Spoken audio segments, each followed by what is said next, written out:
नहीं बनाई गई है अध्यक्ष जी, वो तोड़ दी गई अधिकारियों की सहमति से। सेपरेट क्वेश्चन, चलिए ठीक है, प्लीज बैठिए आप। मामन खान जी, मंत्री जी। अध्यक्ष जी, जवाब पटल पे रख दिया गया महोदय के माध्यम से तो पूछना चाहता हूं कि मैंने पूछा था कि कितनी दवाइयां आपने खरीदी हैं 2023 से 25 तक और कहां-कहां से फंड आया है, और हॉस्पिटल में जो ये दवाइयां खरीदी गई हैं टेंडर से खरीदी गई हैं, कोटेशन से खरीदी गई हैं।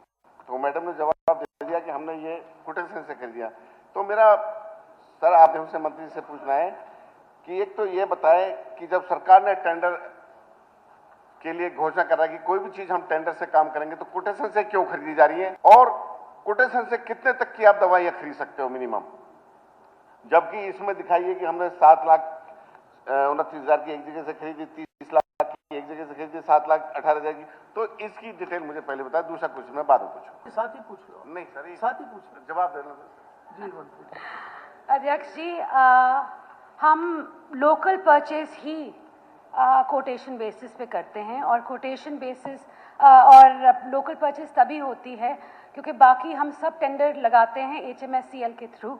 HMSCL सारी दवाइयाँ खरीदती है, और अगर कोई दवाई कम पड़ जाए या उसको डिले हो जाए तभी लोकल परचेज अलाउड है, और तभी हम लोकल करते हैं। अच्छा जी, एक तो जो इन्होंने दवाई कर परचेजिंग की कह रही है, नहू से खरीदी है, मुराद हॉस्पिटल के पास में है कोई मन्नत। सर एक तो इतनी दवाई वहां अवेलेबल नहीं है नहू में, ये जान पूछ करके नहीं, 1 लाख से कम खरीदते ब्रेक कर करके। मेरी वो विषय अलग नहीं, विषय तो है। नंबर 2 मेरा क्वेश्चन ये है, बता दिया, उसमें से कुछ सप्लीमेंट्री है तो पूछो। नहीं, एक मैंने ये पूछा था कि यहाँ जो डॉक्टर्स हैं कि MO हैं और स्पेशलिस्ट हैं, कि हमारे मेवात में सर एक भत्ता दिया जाता है हेडक्वार्टर मेंटेन करने का, तो कितने डॉक्टर्स वहां हेडक्वार्टर मेंटेन कर रहे हैं? मैडम कही कि सारे वो कर रहे हैं मेंटेन। तो मैं हाउस में ये दिखाना चाहता हूं कि फिर हाउस को गुमराह करा गया है। 38 डॉक्टर ऐसे हैं जो हाउस मेंटेन नहीं करते, उनको स्पेशलिस्ट को 25,000 दिए जाते हैं, MO को 10,000 देती हैं। मेरे पास लिस्ट है। और एक काम और करते हैं डॉक्टर, गांव में जगह जगह से गांव वालों से एफिडेविट ले रखे हैं, जो हाउस रेंट होता है झूठा एफिडेविट लेके उन हाउस रेंट को भी ले रहे हैं। नहीं मैं पूछ लूं सर, उनके नहीं सर, मैं पूछ तो लेने दो सर, पूरा हो जाए पूछोगे तो मैं उनके खिलाफ सरकार लेक्चर थोड़ा चलेगा, सरकार क्या कर रही है, उनके खिलाफ क्या एक्शन लेगी? हाँ। मेरा ये क्वेश्चन है। और एक चीज और है, एक बायोमेट्रिक का था सर इसी में कि मैडम डॉक्टर से जितने उनकी किसी की डॉक्टर्स विद स्टाफ कोई भी अटेंडेंस बायोमेट्रिक से नहीं लगता, ना कोई सैलरी बायोमेट्रिक से लगती।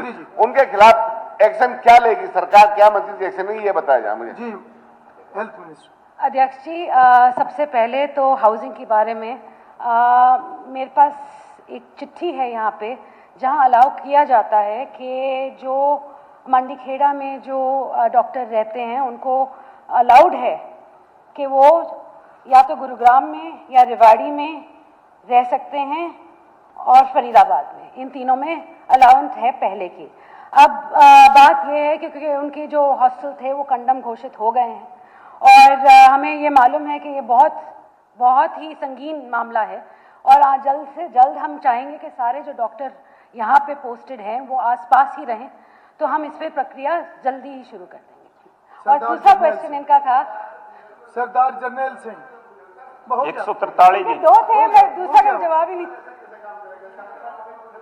मंत्री जी आपको कुछ और कहना है? एक मिनट, मंत्री जी आपको कुछ कहना है प्लीज। जी, उन्होंने बायोमेट्रिक पे पूछा था। अभी तक पूरे हरियाणा में ये मेवात के लिए ही अलग नहीं है। इन्होंने कहा कोई गुमराह कर रहे हैं, वो शब्द निकालना इनको ऐसे शब्द कहने की आदत सी पड़ गई है। मैं ये ज़रूर कहूँगी कि बायोमेट्रिक में पूरे हरियाणा में आज के दिन बायोमेट्रिक सैलरी से लिंक्ड नहीं है। आज भी रजिस्टर पे काम हो रहा है। हमने कोशिश की थी, एक योजना शुरू की थी कि हम जियो फेंसिंग करें, मगर वो आज के दिन सब जुडिस हो गई है। तो हम कोशिश करेंगे आने वाले वक्त पे कि या कोई ना कोई साधन से हम ये डॉक्टरों का सैलरी इनके बायोमेट्रिक या जियो फेंसिंग से ज़रूर लिंक करें। सरदार जनरल